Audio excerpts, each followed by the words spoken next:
bienvenue dans ce nouvel épisode de Pop. Est-ce que vous connaissez Gore Verbinski? C'est un peintre ça, le réalisateur de la trilogie Pirates des Caraïbes. Et oui, j'ai bien dit trilogie parce qu'après, y a plus rien. Bah si, y a eu... J'ai dit rien. Après les films Pirates des Caraïbes, Gore Verbinski n'en avait pas fini avec Disney, puisqu'en 2013, il réalisera Lone Ranger, adapté de la série américaine, adapté d'une émission de radio. Un personnage peu connu en France, mais très populaire aux États-Unis. C'est un film que j'aime énormément, mais qui est pourtant beaucoup détesté. Alors, à tort ou à raison, eh bien on va le savoir tout de suite. Le film commence à San Francisco en 1933. Hitler devient chancelier. Bravo, t'es fort en histoire. Un petit garçon déguisé en Lone Ranger se rend dans un musée, regarde la statue d'un indien et bouh! L'indien en question dit qu'il s'appelle Tonto. Vous êtes Tonto?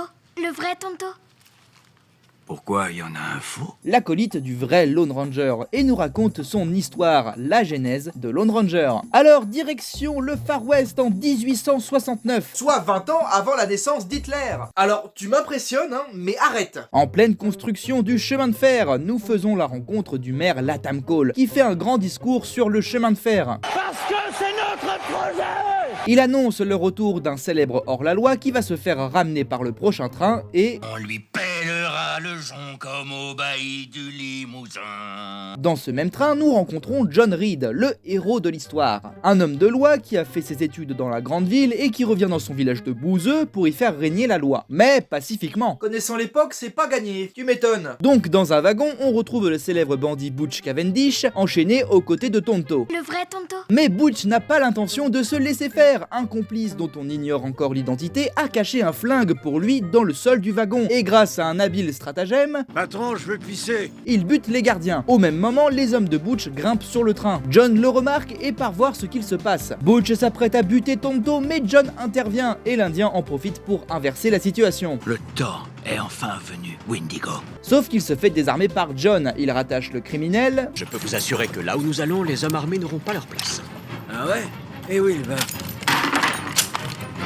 Dans le futur. Eh oui, là où tu vas, tu n'as pas besoin de flingue. Mais à ce moment-là, les sbires de Butch arrivent. John se retrouve attaché à l'Indien, tandis que le hors-la-loi s'enfuit. Les rangers qui attendaient le retour de Cavendish voient que le train ne s'arrête pas, alors ils lui courent après. Tonto arrive à se libérer, mais reste enchaîné avec John, alors il est obligé de le prendre avec lui. Petite baston un peu stylée contre deux méchants, et ils se font sauver par un des rangers. Oui, c'est mon frère. Donc les frangins détachent le wagon de la locomotive, car il est trop tard pour arrêter le train qui se dirige vers la fin de ligne. La locomotive déraille, mais les deux héros vont étrangement bien. Et John arrête Tonto avec un charisme inégalable. En vertu des pouvoirs qui m'ont été conférés par l'État du Texas. Et Dan, le frère de John, débarque. Quel crime tu as commis?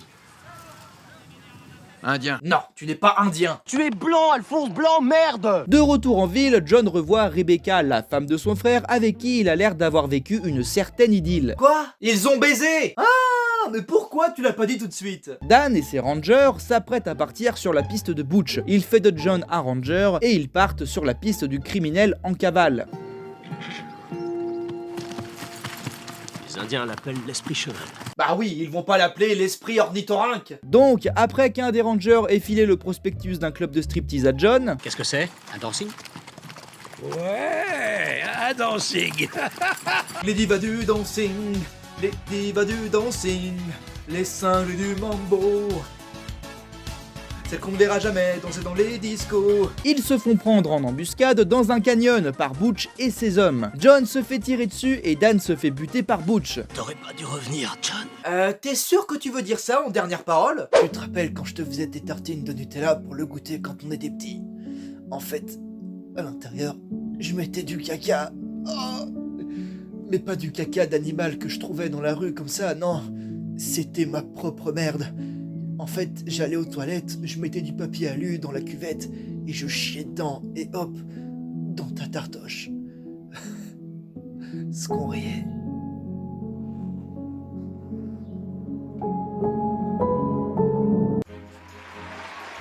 Et le César du meilleur monologue est attribué à Thomas N'Gijol dans Casse Départ. Nique ta mère! Butch récupère le cœur de Dan et le mange parce que c'est un ouf. On apprend que les rangers se sont fait trahir par un des leurs, Collins. Quel enfoiré! Ils sont morts? Tous les rangers? Chut, n'interromps pas le film. Et là, Tonto débarque. Et toi, comment t'es sorti de prison? Eh bien parce que c'est un Indien magique. Il enterre les cadavres, mais John n'est pas mort. À ce moment-là, l'esprit cheval arrive, se dirige vers la tombe de John. Tonto voit donc ça comme un signe, il doit s'occuper de John. Ce dernier se réveille. 8 hommes sont entrés dans le canyon. J'ai creusé 7 tombes. John se rend compte que Collins les a trahis. Tonto lui file alors la veste de son frère et un masque. Il te protégera. Toi et ceux que tu aimes. Et c'est aussi vachement cool. Et mais ça aussi. Un chapeau mexicain? Ouais, il vient du film Les Dalton. Vraiment un super film. John accepte de faire équipe avec Tonto et ensemble ils se rendent au bar à putes. Au dancing, les fans du saxo, les fêlés du passo, celle qui pense encore au ton du Mikado. Dont Collins avait parlé auparavant. Ils vont voir la chef de l'établissement, Red, qui au début n'est pas trop d'accord pour leur donner des infos sur Collins, mais on apprend quand même des informations importantes, comme le fait que le maire qu'on a vu au début du film, Latam Cole, n'a plus de couilles. Monsieur Cole, castré. Mais quand Tonto se met à parler de Cavendish, elle coopère, sûrement parce que le bonhomme lui a fait quelque chose de grave. Il manque une jambe à la madame, lui il bouffe les gens, donc Il lui a mangé la jambe? Ah bah c'est un ouf ce gars, je vous avais prévenu. Elle leur dit que Collins était là avec Dan. Tiens donc Dan, alors comme ça on a une femme et un gosse, mais on va quand même aux putes. Ils avaient payé leur conso Là je parle de boisson. avec un espèce de minerai d'argent. On peut en tirer 1000 $. Mais plus le temps de parler, des gens pas contents débarquent dans le club pour faire la chasse aux Indiens, car ces derniers ont apparemment attaqué des fermes au bord de la rivière. Et là, John se dit « Mais Rebecca, la femme de mon frère qui est mort et que j'aime secrètement depuis toujours, habite justement au bord de la rivière. » Alors les deux acolytes se barrent. D'ailleurs, retrouvons Rebecca dans sa ferme qui se fait attaquer par les Indiens. Le soir venu, le Lone Ranger et Tonto arrivent sur les lieux, mais l'Indien se rend compte que ce massacre n'est pas le fait de ses confrères, mais des autres. Qui ça? Les blancs? Ah bah voilà, comme par hasard, c'est notre faute. Tu es un alien qui a pris mon apparence, t'es même pas blanc en vrai. Oui, en réalité, je suis Nasdup. Oh, c'est une couleur qui n'existe pas sur votre planète. Des cris se font entendre dans la grange, Rebecca est retenue en otage, pas par des Indiens, mais par les sbires de Butch. John intervient, mais le méchant arrive à s'enfuir et prévient ses potes. Il a voulu me violer avec une patte de canard. Longue histoire. C'est quoi qu'il veut faire de moi?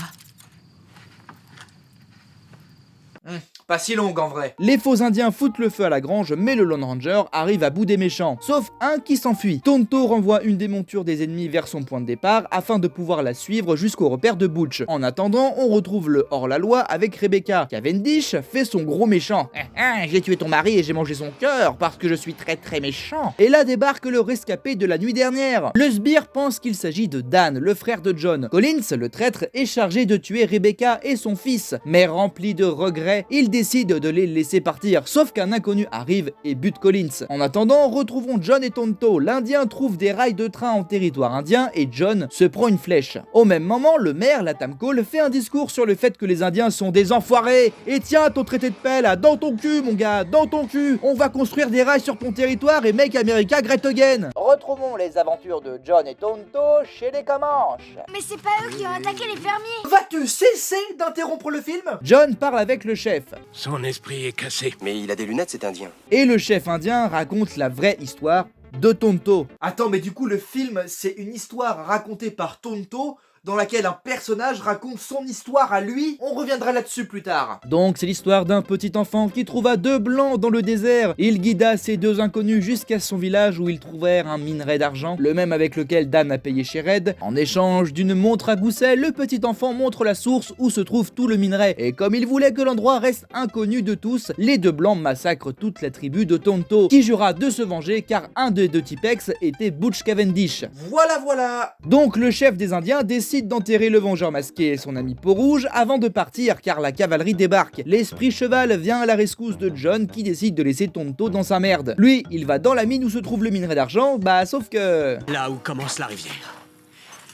Toi, tu le sais, hein? Allez, tous à la mine! On y retrouve Butch et sa bande, le Lone Ranger et son fidèle acolyte font exploser une bombe et arrivent à capturer Butch. Tonto veut le buter, mais John veut le livrer à la justice. L'Indien essaye de le buter une bonne fois pour toutes, mais John l'assomme et emporte Butch avec lui. Et qu'est-ce qu'elle devient, Rebecca? Magnifique transition, ça! Rebecca se réveille dans un train, dans le wagon du maire. Tiens donc, le petit coquin! Et là, un ranger mystérieux arrive, John Reed, qui vient livrer Butch au maire. Le train démarre, tard, John raconte tout ce qu'il sait sur le trafic de Cavendish, mais c'est alors qu'on découvre que le deuxième homme aux côtés de Butch dans l'histoire de Tonto n'est autre que Latham Cole, qui est en réalité le frère de Butch Cavendish. Oh mon dieu, c'est la grosse révélation! C'est son frère! Il est mort depuis le début, le coupable c'est le tueur, l'écrivaine qui montre sa chatte est bel et bien la tueuse, le méchant est le père du héros, le loup de Wall Street n'est pas un vrai loup! Le train arrive donc à destination, la mine d'argent d'où il venait. Cole s'apprête à faire exécuter John, mais Tonto intervient avec l'aide des Comanches. Les deux héros prennent la fuite pendant que tout le monde se fait buter. John s'excuse auprès de Tonto. Si ces hommes-là représentent la loi, je préfère être hors la loi. Le lendemain, lors de l'inauguration du chemin de fer, les deux hors-la-loi font sauter le pont. Où vous avez trouvé les explosifs? Mais tu vas fermer ta gueule, oui? Putain, ce gosse m'énerve, on dirait un gamin au cinéma qui parle tout haut. Sauf que là, c'est encore pire parce que tu peux même pas lui dire de fermer sa grosse bouche. Bah si, techniquement tu peux le dire, mais... Ah, ok. Non mais tu vas fermer ta gueule, espèce de grosse merde molle d'esprit cheval de merde, espèce d'enfoiré de pourriture de merde, suceur de Wendigo. Non mais t'as vu ta gueule, on dirait mon prépuce, espèce d'enfoiré. T'auras l'air complètement ridicule. Bon, Latham Cole prend le contrôle de l'entreprise de chemin de fer, mais Tonto détourne le train. Mais ils me volent mon train. S'ensuit une course-poursuite géniale entre deux trains dans laquelle s'affrontent les deux méchants frangins, le Lone Ranger, Tonto, Rebecca, Danny, le fils de Rebecca, le chef de la cavalerie. Bon, y a du monde quoi. On va passer vite fait là-dessus parce que bon, c'est difficile d'en parler et c'est beaucoup plus plaisant à regarder avec une bande-son qui déchire. Tout ce qu'on doit savoir, c'est que Butch meurt écrasé par le train, John sauve Danny et Rebecca, qui lui roule une bonne grosse galoche. Rebecca, pas Danny. Et Cole se fait ensevelir sous son minerai d'argent. Ça y est, mission accomplie, Latham Cole et Butch Cavendish sont morts. Il est temps de tomber le masque, mon garçon. Sauf que non, il décide de garder le masque. Il dit au revoir à Rebecca et reprend la route avec Tonto. Le musée ferme, le vieux Tonto disparaît et le petit garçon a retenu une leçon. N'enlève jamais le masque. Et c'est la fin de Lone Ranger, naissance d'un héros. J'adore ce film. Sérieusement, je ne comprenais pas pourquoi à l'époque ce film s'en était pris plein la gueule, et là je comprends encore moins. C'est super Lone Ranger. Alors il y avait certes le problème du whitewashing avec Johnny Depp qui joue un indien, mais franchement, ça vaut pas le tollé de merde qui s'est pris. L'histoire est cool, les personnages sont attachants, la scène de bataille finale est fantastique, j'arrête pas de le dire. Franchement, c'est vraiment bien. Alors pas aussi bien que Pirates des Caraïbes, hein, bien sûr, mais c'est bien. Et c'est dommage que le succès ne fut pas au rendez-vous puisqu'on aurait certainement eu des suites, réalisées par Gore Verbinski dans un premier temps, bien sûr, puis après Disney aurait essoré le torchon jusqu'à la dernière goutte, comme pour Pirates des Caraïbes. Le torchon est déjà bien sec là. T'as même pas un petit truc négatif à dire? Si, bien sûr, le film n'est pas parfait. La chose qui me dérange le plus dans ce film est son introduction. Le passage du musée avec le vieux Tonto qui raconte l'histoire pose selon moi de gros problèmes. Déjà, il y a le problème qui est récurrent dans les films qui utilisent cette technique. Si c'est un personnage qui raconte des événements qu'il a vécu, il devrait être présent dans toutes les scènes. Tonto peut pas raconter des scènes auxquelles il n'a pas participé, comme la discussion entre Dan et John au début du film, la discussion entre John et le chef des Indiens, quand John se rend compte que Cole est le méchant. Et le deuxième problème, c'est l'intérêt. Qu'est-ce que ça apporte quand c'est toi qui racontes l'histoire? Parce qu'on aurait pu croire à une histoire selon ton point de vue, mais non du coup, vu le point qu'on a abordé juste avant. Et puis ça fait poser plein de questions. Pourquoi t'es là? Pourquoi t'es dans ce musée à faire la statue? Pourquoi t'es pas mort? Pourquoi tu te barres à la fin du film? Ta gueule, c'est la magie indienne. Il y a sûrement une explication, mais je suis passé totalement à côté. Et bah tu sais quoi? Ce film m'a donné envie de voir des westerns. Donc j'ai décidé, on parlera d'un de ces films la prochaine fois. Bah super idée. Et t'as quel film en tête? Wild Wild West. J'ai changé d'avis. Trop tard.